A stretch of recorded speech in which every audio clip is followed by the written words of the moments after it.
ನಮಸ್ಕಾರ. ತಾರಕಾಸುರ ಅನ್ನುವಂಥ ರಾಕ್ಷಸ ಕಠಿಣ ತಪಸ್ಸು ಮಾಡಿ ಬ್ರಹ್ಮದೇವನನ್ನು ಒಲಿಸಿಕೊಂಡು ಅಮರತ್ವದ ವರ ಬೇಕು ಅಂತ ಕೇಳ್ತಾನೆ.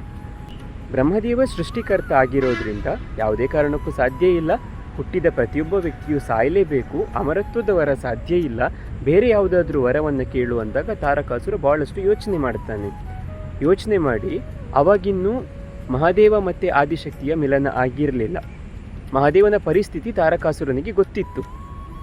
ಮಹಾದೇವ ಯಾವುದೇ ಕಾರಣಕ್ಕೂ ವಿವಾಹ ಆಗೋದಕ್ಕೆ ಸಾಧ್ಯ ಇಲ್ಲ ಅಂತ ಯೋಚನೆ ಮಾಡಿ, ಆಗಲಿ ನನಗೆ ಒಂದು ವೇಳೆ ಸಾವು ಅಂತ ಬಂದರೆ ಅದು ಮಹಾದೇವನ ಮಗನಿಂದ ಮಾತ್ರ ಬರಬೇಕು ಅಂತ ವರವನ್ನು ಕೇಳ್ತಾನೆ. ಬ್ರಹ್ಮದೇವ ಅಸ್ತು ಅಂತಾರೆ. ಆಮೇಲೆ ತಾರಕಾಸುರ ನಾನು ಅಮರತ್ವವನ್ನು ಪಡೆದೆ ಅಂತ ಇಡೀ ಜಗತ್ತಿಗೆ ಉಪದ್ರವವನ್ನು ಕೊಡೋದಕ್ಕೆ ಶುರು ಮಾಡ್ತಾನೆ. ದೇವಾನುದೇವತೆಗಳೆಲ್ಲ ಸೋತು ಕಂಗಾಲಾಗಿ ಆದಿಶಕ್ತಿ ಮತ್ತು ಮಹಾದೇವನ ಮಿಲನ ಆಗಲೇಬೇಕು ಅಂತ ಒತ್ತಾಯ ಮಾಡಿ, ಆಮೇಲೆ ನಿಮಗೆಲ್ಲರಿಗೂ ಗೊತ್ತಿರೋ ಹಾಗೆ ಆದಿಶಕ್ತಿ ಮತ್ತು ಮಹಾದೇವನ ಮಿಲನ ಆಗುತ್ತೆ, ಶಿವಪಾರ್ವತಿಯರ ಮದುವೆ ಆಗುತ್ತೆ. ತಾರಕಾಸುರನ ಸಂಹಾರಕ್ಕೋಸ್ಕರನೇ ಶಿವ ಮತ್ತು ಪಾರ್ವತಿಯರ ಅಂಶವಾಗಿ ಷಣ್ಮುಖ ಜನಿಸ್ತಾನೆ.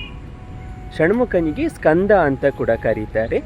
ಆ ಕಾರಣದಿಂದಾಗಿ ಸ್ಕಂದನಿಗೆ ಜನ್ಮ ಕೊಟ್ಟ ಮಾತೆಯನ್ನು ಸ್ಕಂದ ಮಾತೆ ಅಂತ ಈ ಜಗತ್ತು ಪೂಜಿಸೋದಕ್ಕೆ ಶುರು ಮಾಡುತ್ತೆ.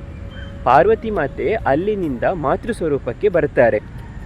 ಆಮೇಲೆ ಸ್ಕಂದನು ತಾರಕಾಸುರನನ್ನು ಸಂಹಾರ ಮಾಡ್ತಾನೆ, ಈ ಜಗತ್ತಿನ ಕಲ್ಯಾಣವನ್ನು ಮಾಡ್ತಾನೆ. ತದನಂತರ ನವರಾತ್ರಿಯ 5ನೇ ದಿವಸವನ್ನು ಸ್ಕಂದ ಮಾತೆಯ ದಿನವನ್ನಾಗಿ ಜಗತ್ತು ಪೂಜಿಸುತ್ತಾ ಬಂತು.